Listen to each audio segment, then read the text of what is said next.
ദേ ഇങ്ങനൊരവസ്ഥയിൽ നമ്മുടെ ജീവിതത്തിൽ ആരെങ്കിലുമൊക്കെ കടന്നു പോകാതിരിക്കത്തില്ലല്ലോ. അപ്പോൾ ഇത് ശരിക്കും ഒന്ന് ക്ലീൻ ചെയ്താൽ മാറാവുന്നതേ ഉള്ളൂ. പക്ഷെ അതിലും നമുക്ക് വിഷമങ്ങളായ കുറേ കാര്യങ്ങൾ നമ്മുടെ മനസ്സിൽ വരുമ്പോഴേ നമ്മളാകെ ഡൗൺ ആവുന്ന ഒരു സമയമുണ്ട്. അങ്ങനൊരു സമയത്തിലൂടെയാണ് ഞാനിപ്പോൾ കടന്നു പോകുന്നത് കേട്ടോ. ഇതിപ്പോൾ പാല് എൻ്റെ കയ്യിൽ നിന്ന് 1 ലിറ്ററോളം കാച്ചി വെച്ചത് കയ്യിൽ നിന്ന് ഇങ്ങനെ താഴെ പോയതാ. ശരിക്കും എൻ്റെ കൈക്കൊക്കെ ഇപ്പോൾ ബലം വളരെ കുറവാണ്. എനിക്ക് ഇങ്ങനെ കൈ വെച്ച് ഇങ്ങനെ എടുക്കാനുള്ള ബുദ്ധിമുട്ടും കാര്യങ്ങളും ഒക്കെ എനിക്കറിയില്ല എന്താണെന്ന്. ഇപ്പോൾ ശരിക്കും ഇനി വീഡിയോ ഇടണമെന്ന് തന്നെ ഞാൻ ആലോചിക്കുന്ന ഒരു ദിവസങ്ങളായത് കേട്ടോ. അതെന്താണെന്ന് ഞാൻ നമ്മുടെ ഈ വ്ളോഗിൽ പറയാം. Welcome back dears. എന്തൊക്കെയുണ്ട് വിശേഷങ്ങൾ? എല്ലാവർക്കും സുഖമെന്ന് വിശ്വസിക്കുന്നു. അപ്പോൾ എന്താണ് ഞാൻ ഇത്ര ഡൗൺ ആയിട്ട് ഇരിക്കുന്നതെന്ന് വെച്ചാൽ എൻ്റെ ലൈഫിൽ ഒരിക്കലും ഞാനൊരു വീഡിയോ ഇങ്ങനെ ഒരു നെഗറ്റീവ് മൈൻഡിൽ ഇട്ടിട്ടില്ല കേട്ടോ. എപ്പോഴും പോസിറ്റീവായിട്ടാണ് ഞാൻ എൻ്റെ വീഡിയോ ഇടാൻ ശ്രമിക്കുന്നത്. പക്ഷേ ഇപ്പോൾ ഞാൻ ഒത്തിരിയും ഡൗൺ ആയൊരു സമയമായിട്ട് വേറൊന്നുമല്ല. ലാസ്റ്റ് വീക്ക് നമ്മുടെ അങ്കുവിൻ്റെ കണ്ണിൽ ബാഡ്മിൻ്റൺ വേറൊരു കുട്ടി ഇങ്ങനെ അടിച്ചിട്ട് ഒരു കണ്ണിൻ്റെ കാഴ്ച പോയിട്ടുണ്ടായിരുന്നു. അപ്പം നമ്മൾ ഹോസ്പിറ്റലിലും കാര്യങ്ങളും ഒക്കെ ആയിരുന്നു, പോയും വന്നു. ഇപ്പോൾ എന്തായാലും ആ വിഷൻ മെല്ലെ മെല്ലെ കിട്ടുന്നുണ്ട്, വേറെ കുഴപ്പമൊന്നുമില്ല എന്ന് പറഞ്ഞു. കുറച്ച് റെസ്റ്റും കാര്യങ്ങളൊക്കെ ഉണ്ട്. അപ്പോൾ ശരിക്കും ഞാൻ തകർന്നു പോയത് എനിക്ക് പറയുമ്പോൾ തന്നെ എനിക്ക് ഒത്തിരി വിഷമമുണ്ട്. അപ്പോൾ അങ്ങനെ ഒരു അവസ്ഥയായിരുന്നു അത്. അവൻ്റെ കൈ ഒടിഞ്ഞതൊക്കെ ഞാൻ കാണിച്ചല്ലോ. ലാസ്റ്റ് ഇയർ എക്സാം പോലും എഴുതാൻ പറ്റില്ല. അതങ്ങോട്ട് കഴിഞ്ഞപ്പോൾ കാല് എറുമ്പി, അതൊക്കെ ഞാൻ ബ്ലോഗുകളിൽ ഇട്ടിട്ടുണ്ടായിരുന്നല്ലോ. പക്ഷേ ഈ കണ്ണെന്ന് പറഞ്ഞാൽ ഞാൻ ശരിക്കും ഞെട്ടിപ്പോയി.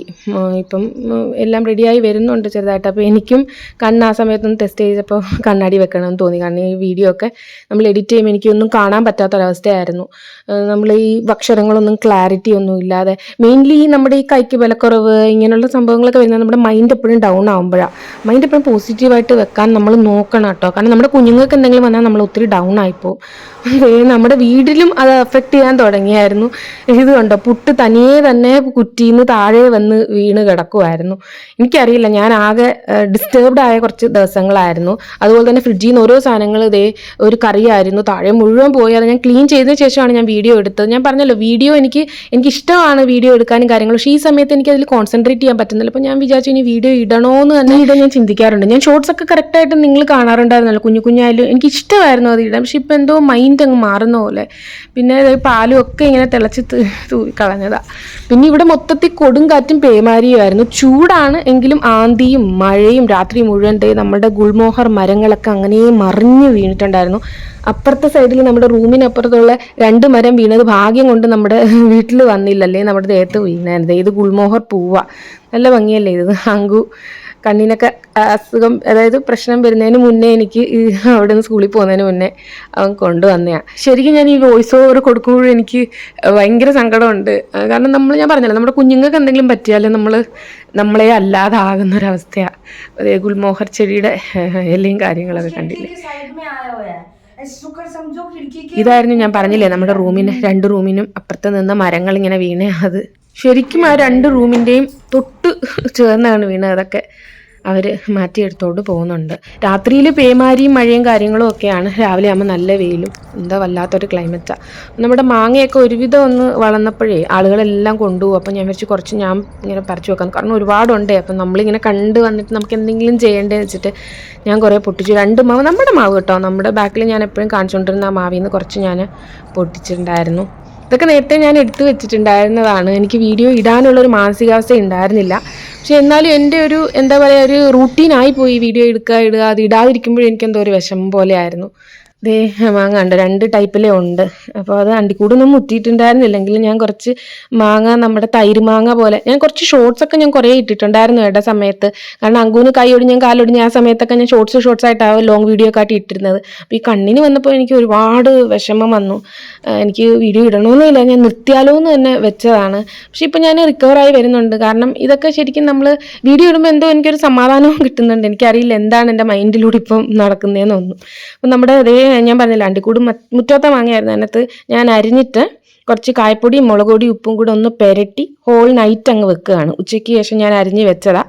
അത് ഒരു ദിവസം ഇരിക്കണം. അപ്പോൾ പിറ്റേ ദിവസം നമുക്കത് തൈര് ഒഴിച്ച്, തൈര് മാങ്ങ ഞങ്ങളുടെ ആ സൈഡിലോട്ടൊക്കെ ഈ സദ്യക്കൊക്കെ വിളമ്പുന്ന ഒരു കറിയാട്ടോ ഇത്. അപ്പോൾ തൈര് ഇതിനകത്തോട്ട് ഒഴിച്ചിട്ട് നന്നായിട്ടങ്ങ് മിക്സ് ചെയ്ത്, അപ്പോൾ ഒരു പുളിയും എരിവും എല്ലാം കാണുമല്ലോ. കായപ്പൊടി ഉലുവാപ്പൊടിയും ഇട്ടിട്ടുണ്ട് കേട്ടോ. കായപ്പൊടി, ഉലുവാപ്പൊടി, ഉപ്പും മുളക് പൊടിയാണ് തലേദിവസം നന്നായിട്ട് പുരട്ടി വെച്ചത്. എന്നിട്ട് പിറ്റേ ദിവസം തൈരും ആവശ്യത്തിന് ഉപ്പും ചേർത്ത് നന്നായിട്ട് മിക്സ് ചെയ്തിട്ട് വറുത്തിടുക. വെളിച്ചെണ്ണയിലോ നല്ലെണ്ണയിലോ, നമ്മുടെ ഞാനിപ്പം വെളിച്ചെണ്ണയിൽ കുറച്ച് കടുവും വറ്റൽമുളകും കൂടെ അതേ ഇങ്ങനെ ഇട്ട് ജസ്റ്റ് തീ അങ്ങ് ഓഫ് ചെയ്യാം. നമ്മുടെ പുളിശ്ശേരിക്കൊക്കെ ഒന്ന് ചൂടാക്കി എടുക്കത്തില്ല അതുപോലെ. എന്നിട്ട് ഇത് നമുക്ക് കുറച്ച് ദിവസത്തേക്ക് ഫ്രിഡ്ജിൽ വെച്ചിരുന്നാലേ കുറച്ച് സാമ്പാറിൻ്റെ കൂടെ എന്തിൻ്റെ കൂടെയും കഴിക്കാം. ഹെൽത്തി ആയിട്ടുള്ളൊരു അച്ചാറെന്ന് വേണമെങ്കിൽ പറയാം. തൈരും മാങ്ങ കേട്ടോ. അപ്പോൾ ഇത് നമ്മുടെ ടൗൺഷിപ്പിലെ വീട്ടിൽ ഒരു പുള്ളിക്കാരി ബേക്കിംഗ് തുടങ്ങി. നമുക്ക് പറാട്ടയൊക്കെ തരുന്ന അവരായിരുന്നു. അപ്പോൾ അതേ ഡോണറ്റ്സ് കുക്കീസ് എല്ലാം ഉണ്ടാക്കി തുടങ്ങി.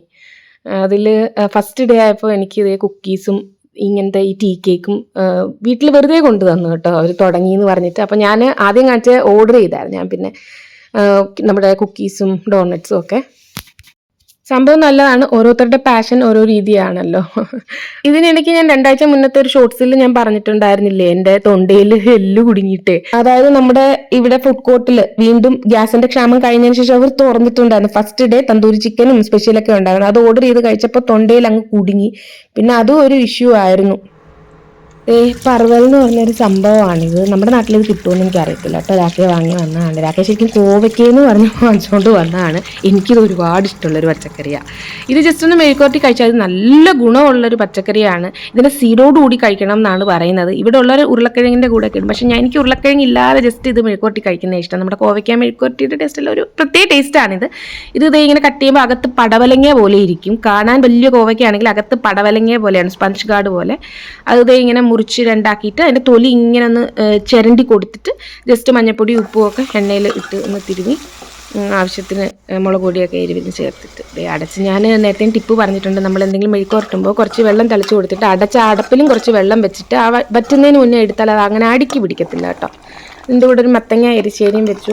ഇതൊക്കെ തന്നെ ഇങ്ങനെ തട്ടിക്കൂട്ട് കാര്യങ്ങളൊക്കെ ആയിരുന്നു. മൈൻഡ് അങ്ങനെ ശരിയായിരുന്നില്ലെന്ന് പറഞ്ഞല്ലോ. പിന്നെ ഇവിടെ ഇപ്പോൾ ആന്തിയും കാര്യങ്ങളൊക്കെ ആയതുകൊണ്ട് നമ്മുടെ പണിക്കാരിക്കും ഇപ്പോൾ നല്ല പണിയാണ്. പുള്ളിക്കാരി 2-3 ദിവസം വന്നിട്ടുണ്ടായിരുന്നില്ല. പുള്ളിക്കാരിയുടെ ഒരു കൈയുടെ സൈഡിൽ ബൈക്കിൽ നിന്ന് വീണിട്ട് പ്ലാസ്റ്ററൊക്കെ ഇട്ടിരുന്നതായിരുന്നു.